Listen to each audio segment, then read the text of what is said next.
Look at this painting. You have seen it 1,000 times. In reproductions, on postcards, in history textbooks. The Last Supper by Leonardo da Vinci.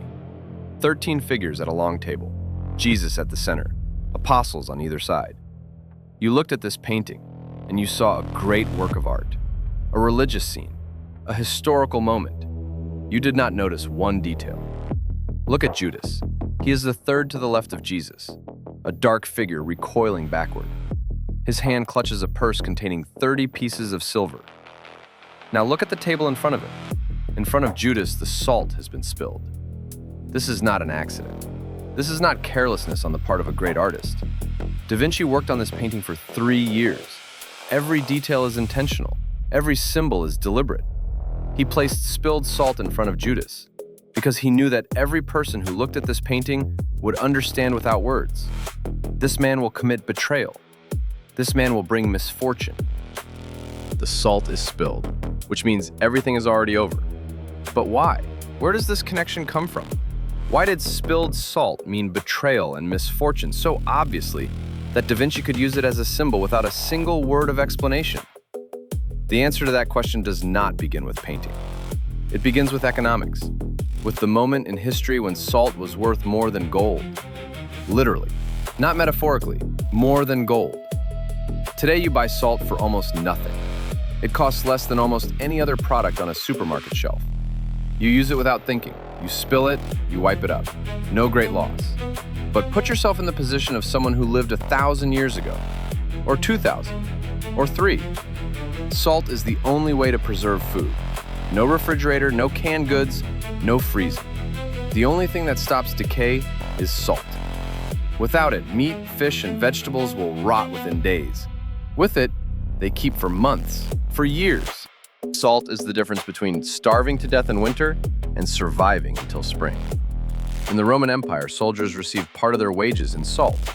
From this comes the word salarium, salt payment. From this comes the modern word salary. Your salary is etymologically salt. The person who controlled salt controlled life and death, literally. The Venetian Republic became one of the wealthiest civilizations of the Middle Ages through its monopoly on the salt trade. Cities were built where salt deposits were found. Roads were laid towards salt mines. Wars were fought for the right to mine and sell salt. Via Salaria, the Salt Road, one of the oldest roads in Rome, built specifically for transporting salt. Now imagine that in this world, a world where salt means power, money, and survival. You spill it. This is not simply a moment of clumsiness. This is not a minor inconvenience. This is the loss of something precious. This is wastefulness that, in a poor medieval household, could mean that the winter food supply would rot before its time. This is a signal that something has gone wrong, that luck has turned away, that trouble has come to the house.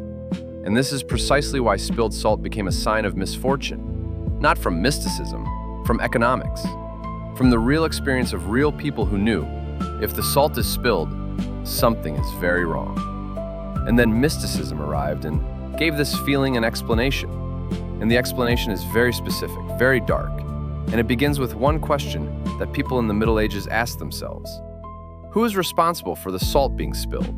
The answer was obvious. The one who stands behind the left shoulder, the devil. In the medieval Christian worldview, the devil was physically present alongside every person. Not metaphorically, literally. He stood behind the left shoulder always, looking for a moment to cause harm. Left is the side of evil in every culture without exception. The Latin word sinister, ominous, malevolent, is simply the word for left. A left-handed person in the Middle Ages aroused suspicion.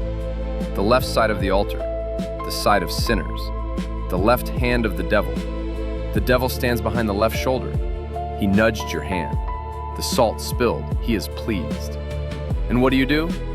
You take a pinch of the spilled salt, and you throw it over your left shoulder, directly into the devil's eyes. Salt is something that evil forces fear.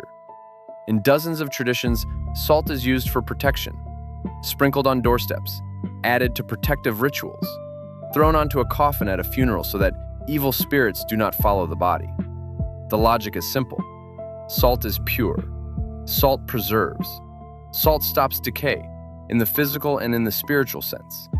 Evil forces cannot exist alongside something that symbolizes purity and preservation. To throw salt over the left shoulder is not a superstition. It is a counterattack. You are not simply warding off misfortune, you are attacking the one who brought it, directly in the eyes, with a pinch of the most precious thing you have. This is an image that strikes with its precision, not an abstract ritual, but a very exact action with a very exact target. And it is precisely this image, salt as a weapon and salt as a sign of betrayal, that Da Vinci placed in his painting. In front of Judas, the salt is spilled. The devil has already done his work. There will be no counterattack. The betrayal will happen.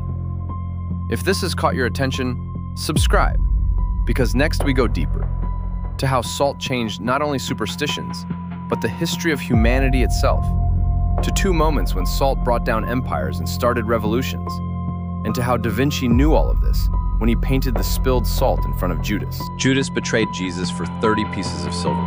Everyone knows this.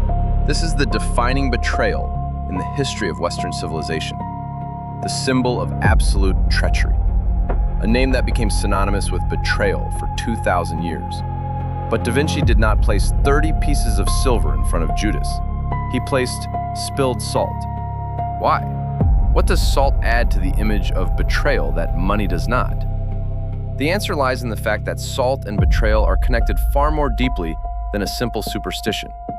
This connection runs through one of the oldest concepts in the history of human relationships: salt and bread.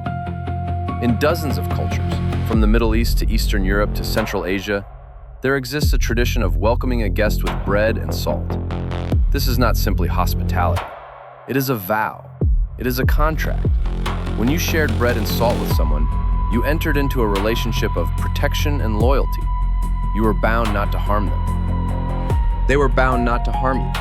This agreement was sacred in ancient cultures. To break it meant bringing upon yourself the wrath of the gods, the spirits of ancestors, nature itself. In Arabic, this is called hukuk al-mil, the rights of salt. If you ate salt in someone's home, you are under their protection and they are under yours. This is not a metaphor. This is law. In the Bible, salt is mentioned as a symbol of covenant, an unbreakable agreement between God and humanity. The covenant of salt, Brit Milah, is a phrase meaning an eternal, inviolable contract. Salt does not decay. Salt preserves. Salt is eternal. And a covenant made with salt is eternal too. Now we return to the Last Supper. Jesus shared a meal with his apostles. At this table there was food. At this table there was salt. Judas ate that salt. Judas entered into the covenant, and he broke it. The spilled salt in front of Judas in Da Vinci's painting is not simply a sign of misfortune. It is the visual embodiment of a broken covenant. The salt is spilled. The contract is violated. The bond is severed. The betrayal has already happened, even though Judas has not yet left the table. Da Vinci packed an entire theological treatise into one small symbol. And it worked, because every person in the 15th century understood this symbol without explanation.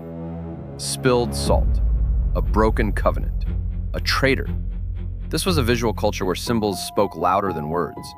Most people could not read, but they could read symbols. And Da Vinci painted for them. Now about why the devil fears salt. Because here the story becomes even more interesting. We spoke about throwing salt over the left shoulder to blind the devil, but this is only one application of salt as a protective substance. In reality, salt was used in protective rituals everywhere, and this too is not accidental. In the Catholic Church, before the reforms of the Second Vatican Council, salt was part of the baptism ceremony. The priest placed a pinch of consecrated salt on the tongue of the person being baptized. This was called the salt of wisdom, symbolum sapientiae. The meaning, salt drives out the devil, purifies the soul, prepares it to receive God. Salt was also present in the rite of exorcism. Consecrated salt was scattered around a room, across a threshold, into corners. The devil could not remain where salt had been placed. In the Slavic tradition, salt was sprinkled on the threshold of a home to prevent witches from entering. In the Scandinavian tradition, salt was placed near an infant's cradle to protect the child from fairies. In Japan, salt is scattered before the entrance to a home after a funeral to cleanse the space of the spirits of the dead. Again, as with the evil eye, as with the horseshoe, as with crossed fingers, different traditions, the same substance, the same function. Protection against darkness. Why salt? Because salt is a preservative. It stops decay. In a world where decay was the visible manifestation of death and darkness, a substance that stopped decay was literally the antagonist of death, the antagonist of darkness, the antagonist of the devil. This is not magic. This is a very logical conclusion reached by people who observed how salt works and built a system from those observations. Meat without salt decays. Meat with salt survives. The devil is decay. Salt is life. The devil fears salt. This was the science of the medieval person. Wrong from the perspective of modern chemistry, but internally, absolutely consistent. And now, about money. Because the history of salt is not only mysticism, it is also one of the most gripping economic stories in the world. We spoke about salt being a currency, but how far this went, you probably cannot imagine. In Ethiopia, as recently as the 19th century, rectangular bars of salt, a mole, were used as the primary currency. Not alongside other forms of money, as the primary currency. You came to the market and paid with pieces of salt. In China, salt coins were cast from compressed salt. In Tibet, salt was exchanged for grain at a fixed rate regulated by the state. In Central Africa, salt was so precious, it was kept like jewelry. Control over salt meant control over the economy, and rulers knew this. French kings introduced the gabelle, the salt tax. Every resident of France was required to buy a fixed amount of salt from the state at a fixed, inflated price. Evasion of this tax was punishable by death. The gabelle existed in France for almost 300 years, and it became one of the causes of the French Revolution. When in 1789 the people took to the streets, among their demands was the abolition of the salt tax. Salt was one of the reasons for the revolution that changed the world. And here's what makes this story particularly remarkable. When Da Vinci painted The Last Supper at the end of the 15th century, the gabelle had already existed for more than 100 years. Every person in Europe knew that salt meant power, money, and politics. Knew that to spill it was a loss. Knew that to break the covenant of salt was a betrayal of the most serious kind.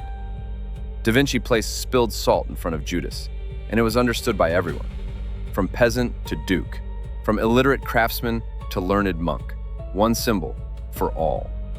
This is the genius of Da Vinci. Not technical, though that too, but symbolic. The ability to choose a detail that speaks to everyone simultaneously. But the history of salt does not end here. Because there is one more moment, one person in one specific place at one specific time, who used salt to change the fate of an entire nation. This happened in 1930, in India, and the man's name was Mohandas Gandhi. That is in the final part. And there too, how you look at the salt shaker on your table after everything you have learned. And why Da Vinci was right. Spilled salt is always a sign. Only now you know a sign of what exactly? 1930, India, a British colony. Mohandas Gandhi, a small, thin man in a white dhoti, walks out of his ashram in Ahmedabad. With him are 78 followers. They are walking on foot, 240 miles, to the sea. The British Empire controls the production and sale of salt in India. Indians are forbidden from extracting salt themselves, even from the sea that washes their own shores. They are required to buy it from the British at inflated prices. Violation of this law is punishable by imprisonment. Gandhi is walking to the sea to pick up a pinch of salt. This sounds like a gesture, like a symbol, like a beautiful metaphor. But it was a war. A declaration of war against the largest empire in human history through a pinch of salt. 24 days of walking. Every day new people joined the column. Villages along the road welcomed Gandhi as a liberator. By the time he reached the coast, thousands were walking behind him. The 6th of April 1930, Gandhi bent down to the water. He lifted a handful of sea salt and mud, and he broke British law. Across all of India, people did the same thing. Millions of people began extracting salt themselves. Mass arrests began. More than 60,000 people were thrown into prison, including Gandhi himself. But the empire wavered. The Salt March became the turning point of the Indian independence movement. It showed the entire world and Indians themselves, that British power could be challenged, that nonviolent resistance works, that a pinch of salt can be a weapon. 17 years later, India gained independence because of salt. Now stop for a moment and think about everything we have covered together in this video. The salt on Da Vinci's table, a symbol of a broken covenant and inevitable betrayal. Salt as currency, the word salary carries its memory. Salt as a weapon against the devil, over the left shoulder, directly into the eyes of whoever stands behind you. Salt as the cause of revolution. French, Indian, dozens of others that history passed over in silence. Salt is something people died for, fought over, betrayed each other for, and liberated themselves through. And all of this, in the salt shaker on your table. You look at it every day. You take a pinch, you salt your soup. You do not think about it. But now, you do. And here's the final thought I want to leave you with. Why have all these traditions survived? Throwing salt over your shoulder, not spilling it, using it as protection, even after salt became cheap. Because the body remembers longer than the mind forgets. Your brain knows that salt costs almost nothing, that spilling it is no tragedy, that there is no devil behind your left shoulder, that throwing anything over your shoulder is meaningless from the perspective of physics and chemistry. But the hand still reaches to throw. Somewhere deep, where instincts live rather than reasoning, something knows that this gesture matters. This is not superstition, this is memory. The memory of thousands of years when salt was life and death, when spilling it meant disaster, when throwing a pinch over your shoulder meant protecting yourself from whatever stands behind you. This memory did not disappear when salt became cheap. It simply went deeper. It became instinct rather than conscious action. This is precisely what Da Vinci felt when he painted his picture. He did not explain, he showed. Spilled salt. And every viewer in the 15th century felt something dark and heavy in the pit of their stomach. You feel it too. You simply did not know why. Now you do. The next time you spill salt, pause for a moment. Not because it is a bad omen, but because in that moment you are connecting with thousands of years of human experience. With Roman soldiers who received their wages in salt. With French peasants who died for the right to obtain it. With Gandhi who walked 240 miles to the sea for one pinch. With Da Vinci who knew that spilled salt would say everything that needed to be said, without a single word. And if you want, throw a pinch over your left shoulder, not because you are afraid of the devil, but because it is a beautiful gesture of respect toward those who did it before you. Salt was worth more than gold, and the mark it has left on human culture is worth more than any other spice in your kitchen. If this video shifted something in the way you see ordinary objects around you, hit like. It is a signal to keep going, because there are many such objects in your world. Each one has its own story, long, dark, and at the end always about you. In the next video, the mirror. You break it and you expect 7 years of bad luck. You know this superstition, but you do not know where it came from. The Romans believed that a mirror was a fragment of the soul, that the soul renews itself every 7 years, and that to break a mirror means to damage the soul and wait for it to grow back. This is not a superstition. This was a theory about the nature of the human personality that is 2,000 years old, and it is far darker than you think. See you there.